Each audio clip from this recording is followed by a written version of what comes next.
His highness, उन्हें मौत की सजा क्यों? उनका कोई कसूर नहीं है। तो हमारे खजाने के बारे में आपको किसने बताया? कुछ अंग्रेजी समाचार पत्रों में पढ़ा है। समाचार पत्रों में किसने लिखा? हम उसकी गर्दन मरोड़ देंगे। खोजी पत्रकारों ने। आखिर ये खोजी पत्रकार चाहते क्या हैं? यही कि आप धन का सदुपयोग करें। तो क्या हम धन का सदुपयोग नहीं करते? निजाम ने फिर पूछा। धन का सदुपयोग कैसे किया जाता है? दान देने से। किसको दे दान? किसमें है इतनी हिम्मत जो हमसे एक पाई भी ले ले? लोग तो हमें देकर खुश होते हैं, फिर कोई हमसे दान भला लेगा ही क्यों? फिर थोड़ा गंभीर होकर निजाम ने उनसे पूछा, बिरहमन, कहीं तुम हमें कुछ भेंट देने की बजाय हमसे कुछ मांगने तो नहीं आए?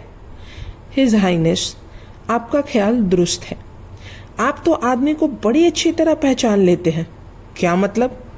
मैंने काशी में हिंदू विश्वविद्यालय बनाने का निर्णय लिया है और उसी के लिए धन एकत्र करता फिर रहा हूँ। हमसे क्या चाहते हो? आप भी कुछ चंदा देकर इस पुण्य कर्म में भागीदार बने। चंदा मांगने की बात सुनते ही निजाम की त्योरियां चढ़ गईं। तुम समझते हो कि हम हिंदू विश्वविद्यालय के लिए चंदा दे देंगे? आप जैसे सम्राट एक शिक्षा मंदिर के लिए भिक्षा नहीं देंगे तो फिर कौन देगा? कहकर मदन मोहन मालवीय ने अपनी चद्दर की झोली फैला दी। उनके चद्दर की झोली फैलाते ही निजाम ने अपने दाएं पैर की रजन जड़ित जूती उतारी और उसकी झोली में फेंकते हुए बोले, इससे बेहतर चंदा किसी काफिर के लिए मेरे पास नहीं है। निसंदेह इससे अमूल्य धन हमें यहाँ से मिल भी नहीं सकता था। कहकर मदन मोहन मालवीय ने अपनी झोली समेटी और निजाम की जूती को लेकर चल पड़े। निजाम पागलों की तरह खड़ा हुआ उसे देखता रहा। रास्ते की बात है महात्मन, ऐसी बेइज्जती तो हमारे साथ जन्मों में भी कभी किसी ने नहीं की होगी। कैसी बेइज्जती? मदन मोहन मालवीय ने अपने साथी से पूछा। तुम किस बेइज्जती की बात कर रहे हो? जैसे निजाम के महल में हुई है। हम तो बड़े आशा से आए थे कि यहाँ से लाखों रुपए मिलेंगे, लेकिन मिल तो गए। कहाँ मिले हैं? एक जूती मिली है, वह भी वर्षों पुरानी। कितनी कंजूस है निजाम। इस जूती की कीमत तुम्हें नहीं मालूम क्या है? अच्छा, क्या है उसकी कीमत? यह तो समय आने पर ही पता चलेगा। समय आने पर क्या पता चलेगा? यहाँ से खाली हाथ जा रहे हैं, एक आना भी हाथ नहीं लगा। एक आना की क्या बात है, कई आने अभी हाथ लग जाएंगे। मदन मोहन मालवीय ने आगे से आ रहे एक जनाजे को देखते हुए कहा, देखो, चंदे की राशि खुद हमारे पास चलकर आ रही है। क्या मतलब? मालवीय जी ने कुछ उत्तर नहीं दिया, बल्कि दौड़कर जनाजे के आगे जा पहुंचे। कुछ लोग जो जनाजे के पीछे पीछे चल रहे थे, उनमें से एक अर्थी के ऊपर सिक्के फेंकते चल रहा था और कुछ बच्चे दौड़ दौड़कर उन सिक्कों को उठा रहे थे। मालवीय जी भी जनाजे के ऊपर फेंके जा रहे सिक्के को उठाने लगे। उसके साथी ने पूछा, महात्मन, आप क्या कर रहे हैं? आपने ही तो कहा था कि दक्षिण में आकर एक आना भी दान में नहीं मिला। मैंने तो कई रुपए चुग लिए, मगर ऐसा पैसा उठाना? मैं बच्चों के हाथों से झपट्टा नहीं मार रहा, बल्कि उन सिक्कों को उठा रहा हूँ जो नाली में जाकर पड़ने वाले हैं। मगर इन सिक्कों का क्या करोगे? एक एक बूंद से ही घड़ा भरता है। यह सिक्के तो हमारे हिंदू विश्वविद्यालय में नींव का पत्थर साबित होंगे। हाँ, होंगे तो सही। कम से कम यह संतोष तो रहेगा कि निजाम के हैदराबाद से खाली हाथ नहीं लौटे। कहकर मालवीय जी का साथी भी अर्थी के ऊपर फेंके जा रहे सिक्के को उठाने लगा। उन्हीं दिनों भारत के एक नए भाग्य विधाता का उदय हो रहा था। वे भाग्य विधाता थे मोहनदास करमचंद गांधी। यद्यपि वह भारत की आज़ादी का बड़ा समर्थन करते था, तथापि उसने घोषणा की थी कि बिना अंग्रेजों के भारत कुछ भी नहीं होगा और ब्रिटिश साम्राज्य की मदद भारत की मदद होगी।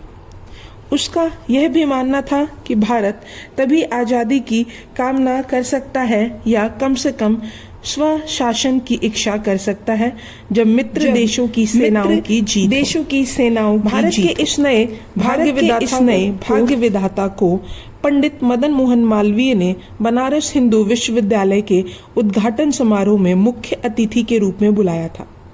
वह विश्वविद्यालय के उद्घाटन समारोह के मंच से बोल रहे थे। आप लोग हमारे सामने जो हीरे जवाहरात की नुमाइश कर रहे हैं वह आंखों के लिए बहुत भव्य दृश्य है।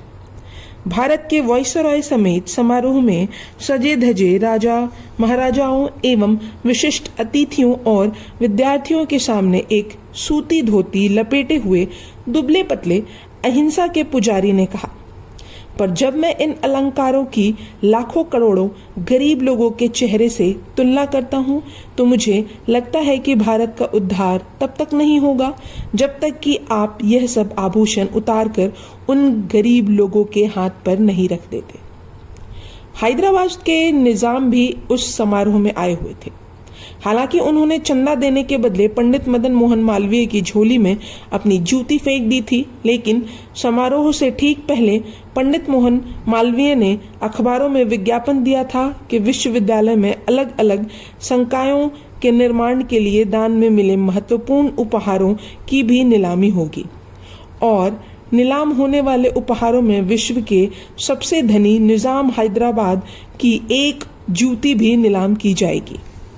अखबारों में यह विज्ञापन पढ़कर निजाम के तो होश ही ठिकाने आ गए थे। उसके प्रधानमंत्री किशन प्रसाद ने भी उसे यह कहकर डरा दिया था, हिज हाइनेस आपकी जूती की नीलामी का विज्ञापन एक दुखद घटना है। यानी हमारे ऐसे हालात हो गए हैं कि अब हमारी जूतियां भी नीलाम होने लगी हैं। क्रोध से लाल पीले हुए सर उस्मान अली ने यही कहा था, ऐसा कभी नहीं होगा, इसका कोई ना कोई तो समाधान खोजना ही होगा। एक समाधान है, किशन प्रसाद ने कहा, यदि नीलामी में आप अपनी जूती की सबसे ज्यादा कीमत चुकाकर उसे खरीद लें तो इससे इज्जत नीलाम होने से बच जाएगी। आपने दुरुस्त फरमाया। यही जवाब देकर इसी उद्देश्य से उस्मान अली विश्वविद्यालय के उद्घाटन समारोह में आए। गरीबों की मसीहा गांधी जी की बात सुनते ही निजाम ने अपने गले में पड़े कीमती हार को टटोला। गांधी जी के भाषण से श्रोताओं में बैठे कुछ लोग नाराज होने लगे।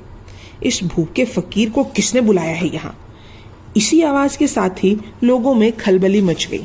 लेकिन तभी बीच में कुछ विद्यार्थियों की आवाज सुनाई पड़ी, उसकी बात को सुनो, उसको सुनो।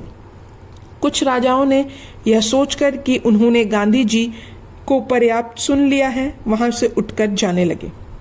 पर निजाम उस्मान अली ने ऐसा नहीं किया, क्योंकि अभी तक उपहारों की नीलामी नहीं हुई थी और वैसे भी निजाम के करीब ही वायसरॉय भी बैठे थे। इसलिए वायसरॉय से पहले उठने का साहस भी निजाम नहीं कर सकता था। जब मैं सुनता हूं कि भारत में यहाँ पर ये महल बन रहा है और वहां पर वो महल बन रहा है, तो मुझे पता है कि यह उन गरीब किसानों की कमाई से बनाया जा रहा है। स्वतः शासन जो आज़ादी के कोई मायने नहीं है यदि हम देहातियों से उनकी मेहनत की कमाई चुरा लेते हैं। इस तरह से हम किस प्रकार का देश बनाने जा रहे हैं? बकवास बंद करो, निजाम ने रोबीली आवाज में कहा। पर उसकी बात पर किसी ने ध्यान नहीं दिया और लोग गांधी जी की ओर ही टकटकी लगाए रहे। हमारा उद्धार ग्रामीणों द्वारा ही होगा, ना कि वकीलों, डॉक्टरों और धनी जमींदारों से। कृपया रुक जाएं। एनी बेसेंट, जो एक प्रगतिशील अंग्रेज स्त्री थी और भारत की पहली हिंदू यूनिवर्सिटी की संस्थापक थी, ने कहा, कृपया भाषण जारी रखें।